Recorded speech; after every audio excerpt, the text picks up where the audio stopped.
హాస్టల్లో ఉంటే ఎలుకలు, బయటకు వస్తే కుక్కలు. ఇలా పరిస్థితి మారిపోయిందన్నారు మాజీ మంత్రి సబితా ఇంద్రారెడ్డి. దీనికి కౌంటర్ ఇచ్చారు పొన్నం ప్రభాకర్. గురుకులాలు ఉన్న పిల్లల అధ్యక్ష, అందులో ఒక అమ్మాయి చనిపోవడం జరిగింది అధ్యక్ష.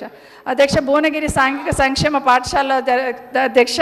ఇవన్నీ గురుకులాల్లో జరిగిన ఇన్సిడెంట్సే మీ దృష్టికి తీసుకొస్తున్నాను అధ్యక్ష.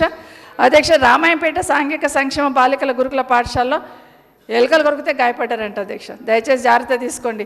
ఎట్లయిపోయిందంటే హాస్టల్ ఉంటే ఎలుకలు కొరికితే బయటకు వస్తే కుక్కలు కరుస్తాయి అన్నట్టు అయిపోతుంది అధ్యక్ష. దయచేసి కొంచెం జాగ్రత్త తీసుకోమని కోరుతా ఉన్నాను అధ్యక్ష. కేటీఆర్ గారు స్వయంగా మున్సిపల్ శాఖ మంత్రి అంబర్పేటలో ప్రదీప్ అంటే కుక్కలు గారు చచ్చిపోయినాయి. ఆయన కనిపించినారు అంటున్నామా మేము?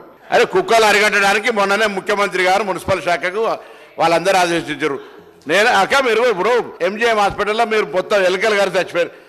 హాస్పిటల్కి సంబంధించి అందరం కలిసి ఎట్లా చర్యలు తీసుకోవాలో డిమాండ్ చెప్పాలి. కానీ గౌరవ మంత్రి గారు నేను చెప్తున్నా, కుక్కలు అనేటువంటిది ఎవరికి ప్రత్యేకించి కాదు. ఇలా అంబర్పేటలో మున్సిపల్ శాఖ మంత్రిగా తారక రామారావు గారు ఉన్నప్పుడు ప్రదీప్ అనేటైనా కుక్కలేక మొత్తం కొలిచి చంపినాయి. ఎవరు దానికి జిమ్మేదారి? ఇప్పుడు ఆయన అంటున్నాం మేము.